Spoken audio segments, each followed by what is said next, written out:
Thank you, Dheeraj. Hopefully you can all hear me. Somebody can bring up the presentation.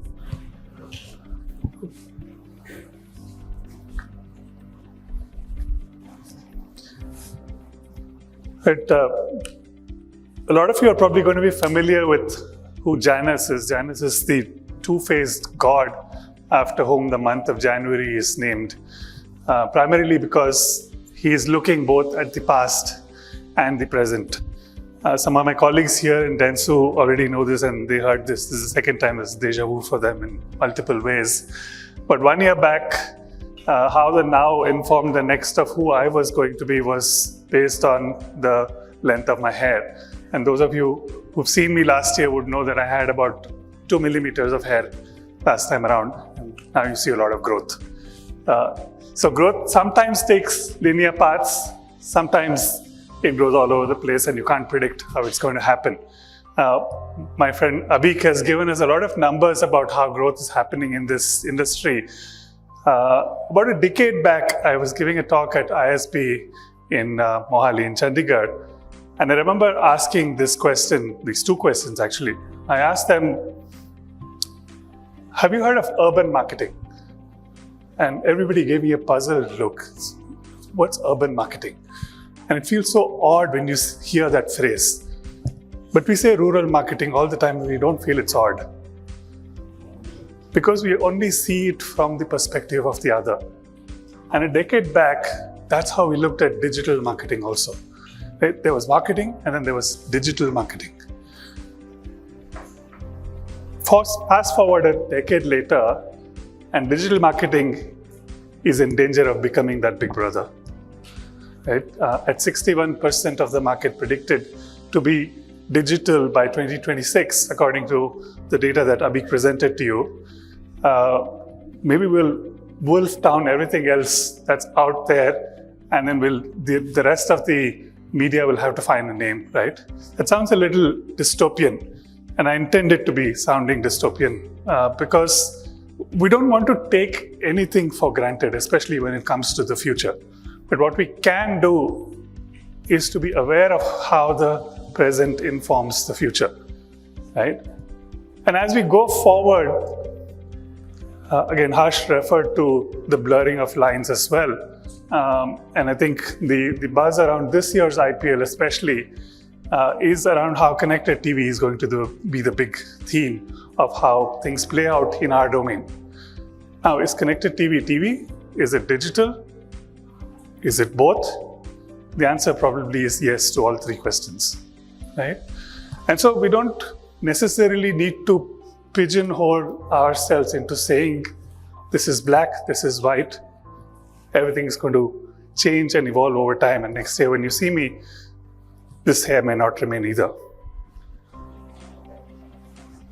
But let me go back to the beginning of where digital advertising was hailed as the next big thing that would take over the world. And these are all, as we say in India, Maharathis of everything digital, right? So from the people who actually literally founded the internet to the likes of Larry Page and Sergey Brin and Mark Zuckerberg and Jack. Oh my God, where are you, Jack? We miss you now. But anyway, let me not digress. All of them hailed digital advertising as the thing that will solve maybe world hunger and poverty also, but definitely the ills that plagued our industry. And yet, the truth, I won't say is at the extreme opposite end, is somewhere in between what they proclaimed as what would happen and our search for the Holy Grail would end and where we are today, right? And I draw a parallel between where we are now to a combination of crossing the street and climbing a mountain. When you cross the street, you can't look down. You're not a penguin who doesn't care where they're walking, right? You need to be looking ahead to make sure you'll reach the other side of the street. But when you're climbing a mountain, you can't be looking up or down. You need to be putting your foot one step at a time ahead of the other. And navigating the present and going to the future requires us to do both. You can't do just one or the other. And so are we doing both all the time? I think that's the question that we're going to be delving a lot more in detail in the course of the next few sessions.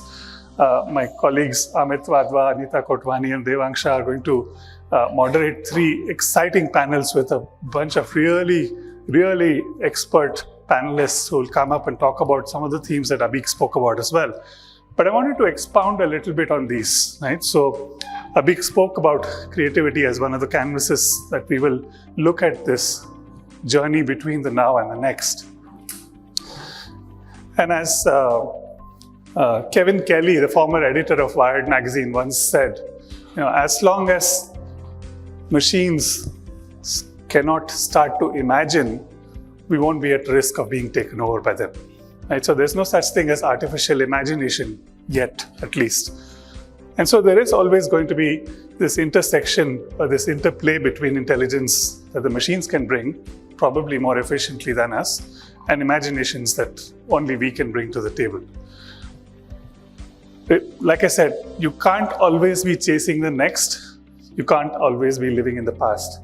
But if you do it right in between, then like our friends in Tokyo did, something like this will result. Sound.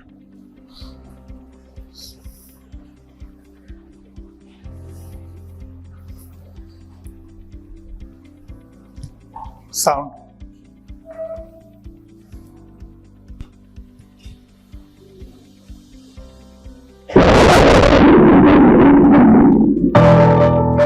Tuna, one of the most precious marine resources. As the population continues to age in Tokyo, the number of artisans that examine tuna quality has dwindled to half from its prime. This valuable skill might disappear in the near future. We challenged ourselves to create something that would ensure the sustainable supply of high-quality tuna. Introducing Tuniscope, an AI successor to Japan's long legacy of tuna inspection. The key was in the fish's tail. In markets in Japan, only a handful of artisans had been responsible for the inspection of tuna quality. Everything you need to know about the fish is said to be contained in this vital part. But this skill takes artisans at least 10 years to attain. We have taken a vast number of photos of crosscuts of tuna tails. Intuitive knowledge, once only attained through years of experience, was recreated through deep learning. Tuniscope, an AI with an accuracy rate of over 90% compared to a veteran artisan, was created. We have expanded the use of this AI from Japan to the world. Japan's skillful inspection has become available everywhere. Furthermore, the project has been adopted as a promotion program supported by the government of Japan. Our goal is to collect data from tuna markets across the world using Tuniscope and create a fair global standard of tuna quality. Our AI technology developed for Tuniscope can be applied to various fields in the future. Tuniscope, an expert eye for AI. Now you see the balance between traditional knowledge that only expert fisher folk in Japan used to have that is now being scaled globally through the AI technology that's married it into this thing called Tuniscope that was developed by Dentsu Tokyo. The same technology that underlies this is now being translated and used in medicine, right? So the same kind of pattern recognition can happen with MRIs, with all kinds of advanced disease diagnosis as well. But at the heart of it, it brings us back to how we work as an industry as well, right? So we pride ourselves in the creative businesses as being the ones who uncover human insights better than any data can. But if you marry the power of big data with the astute observational diagnosis of human insight, then we can create magic that lies at the intersection of intelligence and imagination. I think we've all kind of exhausted ourselves talking about what is the right media metric to figure out if our marketing is working or not. And I think the exciting frontier that Dentsu has been pushing forward is around the attention economy. And attentive reach is something that we're pushing the measurement of. But by itself, it's only one part of the story. The other part is not just a spray and pray strategy, but also to see if actually the people that you want to connect with and engage with and have them become your customers are not just people who are out in the total addressable market, so to speak, but are the ones who are not just intending to buy a certain category, but are inclined to prefer your brand. And that's what we bring to the table with what we call the propensity framework. So in between the attention economy and the propensity audience lies where the future is as informed by where we are currently, right? And Abhik again referred to the intersection of retail media and unified commerce. And again, an exciting case that we've successfully deployed for several years at Dentsu is our partnership with 7-Eleven to use the power and the scale of 7-Eleven as a retail media chain and combine it with the power of data to bring that magic alive at the intersection of attention and propensity. Again, I won't bore you with the details now, we'd be happy to take it forward, but it again takes advantage of all of the trends that are being talked about in where we are now, but also where we're heading to in terms of the digital economy. And finally, I think a lot of marketing pundits have proclaimed the death of the marketing funnel for the longest time, that nobody, at least the funnel doesn't move, or customers don't move in a linear fashion through the funnel through the old AIDA model, if you will. And then most consumer journeys are very individual, very distinctive, but also non-linear. And you'll hear a lot more from the panel moderated by Devang later, right after this as well, and the experts that are part of that panel.